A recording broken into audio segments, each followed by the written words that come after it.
Hello and welcome to a new episode of Silver Halide Wanderings. Thank you to everybody that liked the first episode.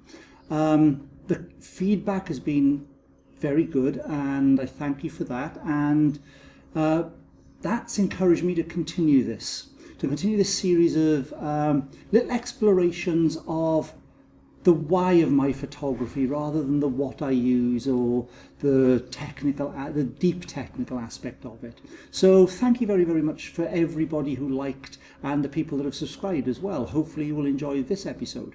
So what are we going to talk about today? Well, we're going to talk about this. Not Fujichrome Sensia, but we're going to talk about why I, as a photographer, my entire way of dealing with colour is influenced by colour slide, colour reversal film.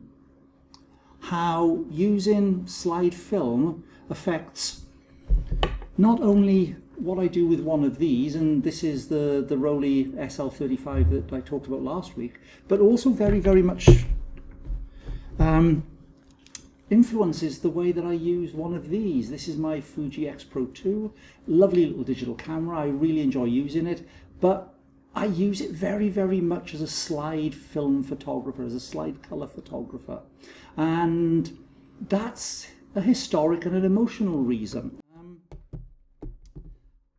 I've been making images for 48 years roughly. And how do I know it's 48 years? Well, during the summer I found the first roll of film that I think I ever took seriously, and it was taken on a Kodak Instamatic, a 126 camera, a camera that used a 35mm film stock inside a self-contained cartridge and gave you a square negative, and that was on slide. It was in a little box, a plastic box of slides that I came across, and I remember taking it. I would have been 10-year-old, and I remember the excitement a couple of weeks later after sending away this prepaid film, a film that came from Boots the Chemists in the UK and was probably 3M's stock. It was probably made by 3M's in Italy, who produced a lot of colour slide film during the 1970s for a lot of different names and brands. You put it in an envelope, you sent it away, and 10 days later this little box came through the post, and with excitement you tore the envelope open and you got a viewer out of some sort, or if you were really lucky you projected the image, and that's when you were amazed. You were amazed by these beautiful colours, by this rich tapestry of light that for somebody growing up in the 70s watching 1950s Technicolor, the world was Hollywood. It made the world entirely Hollywood.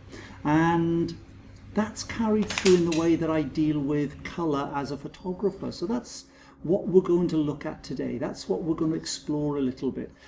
My philosophy of using colour, which is very, very much influenced by emotion. It's very much an emotional tie and may not be everybody's cup of tea, but it's what I do with colour. So, without further ado, let's take a look. So, this is a slide from that very first box, taken in 1976 when I was 10 years old, and taken in the north of England on a miniature railway called the Ravenglass and Eskdale Railway, and taken on a camera that was almost equivalent of a disposable camera today. So what is it about these images on slide, or this image on slide, that excited so much? Well, as you can see, it's the colours jump at you. The colours from a little plastic lens that had very few settings just jump out at you and almost punch you in the face. They're very saturated and there's a lot of contrast. Images with colours not dissimilar to those that we watched on a Saturday afternoon on the television from the great Hollywood classics, such as John Wayne in The Searchers, directed by John Ford, a film that's just dripping and brimming with colour. Images that made life more than what it was, with rich, deep coloration, yet still very much true to life. It's this depth of colour as a luminous medium rather than a reflected medium like prints from a negative are that still excites me today. It's the colours. It it not only excites, it also takes me back. It's an emotional attachment. It's what the world feels like to me. This isn't one of my most favourite compositions, but the colours just leap at you. And it's as I remember it, as I remember taking it on that day. So whether it's 35mm stock or 120 as in this image here, I get excited by the colours in a way that I don't get excited by the colours that come out of colour negative. It's the combination of the lifelike colours that are saturated, but also the contrast that it builds up. The ability to play with the difference between light and dark areas. Or even just as here in this 6x12 taken on a 5x4 camera.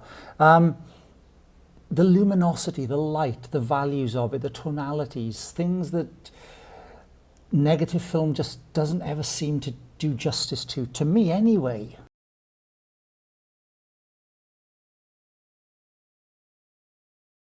What does that mean for me as a digital photographer? Well, it means I'm always trying to capture images that do justice to colour reversal film, that have a feel very, very much like colour reversal film.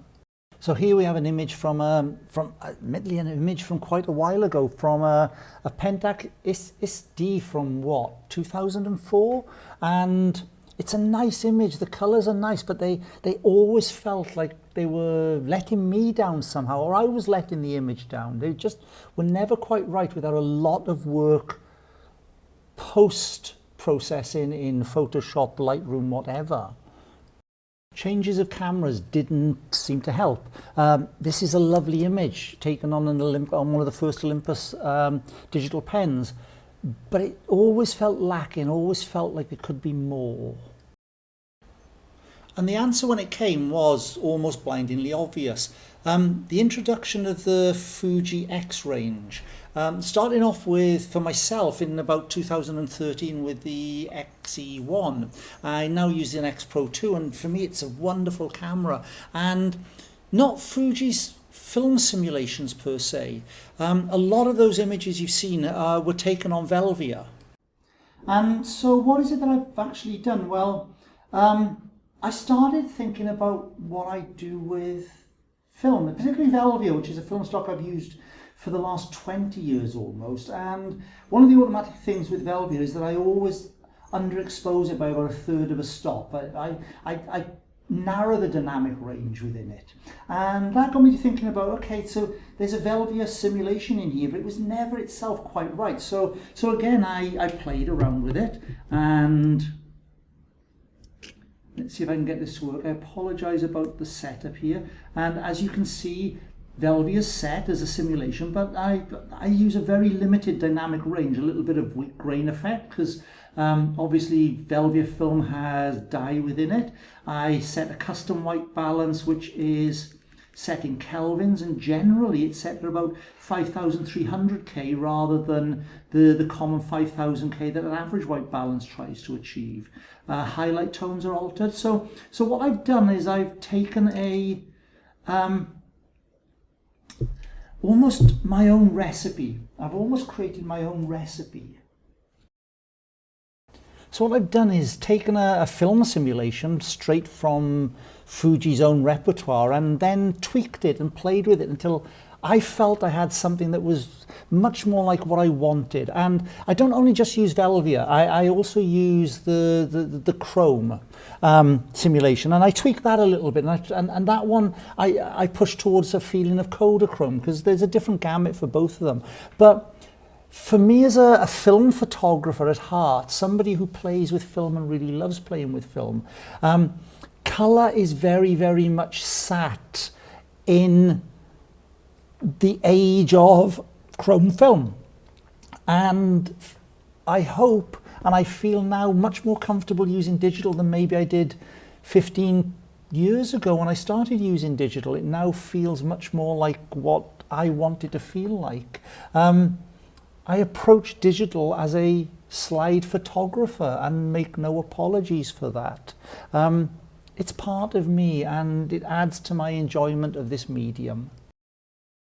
So hopefully that gave a little bit of an insight into how I, as somebody who started off as a photographer in colour reversal, has taken that to digital as well. It's been quite a long journey, and at times I found digital a challenging medium that I didn't enjoy. And it took a while to actually realise that that was because of colour as much as anything.